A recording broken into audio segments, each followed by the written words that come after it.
Welcome back. This is episode 103 of the Veterinary Business video show. In today's show we'll look at the worldwide benchmark service from Veterinary Business, and we'll continue to catch up with the numbers update for small animal practice.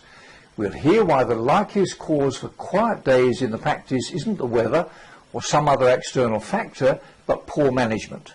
We'll hear some practical advice from a consultant to the dental profession, and I'll offer you my quick business tip for this episode. I'm John Sheridan, and this is the show that helps practice managers, owners and clinicians just like you to build your practice into a great business.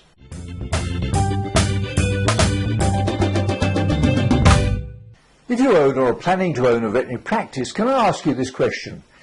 Did you buy into practice because it offers you job security and because you wanted to be your own boss as a clinician, or because you regard practice ownership as an investment?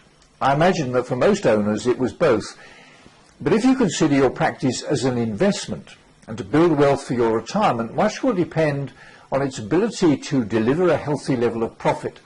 So with that in mind, ask yourself, what are your three key costs which influence profit and the value of your practice? How much profit are you really making? How many client transactions do the vets in your practice handle on a daily basis?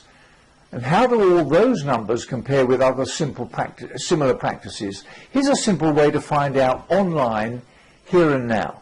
You can use the worldwide benchmark service to compare your practice with the median and with the lower and upper quartiles of all the participating practices like yours.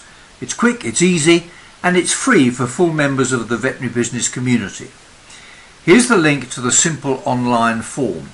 Detailed online notes explain what's required, and you simply need to enter your name and email contact, some information about the practice, its trading structure, the number of owners and employee vets, 3 cost headings, the trading profit from your financial accounts, and your best estimate of your average transaction value, or your ACT, the average charge per transaction if you practice in North America.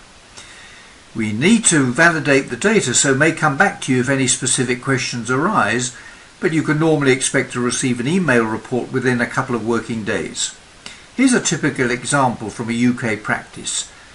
This practice handles a relatively low volume of transactions compared with the median. The costs of all the people, employers and employees, and the overhead costs are in line with median data, but the cost of drugs and supplies as a percentage of income is lower than the median, resulting in a net margin of 12.3%, which is scored as average and better than the upper quartile. If this was your practice, you'd know now where to concentrate your management priorities.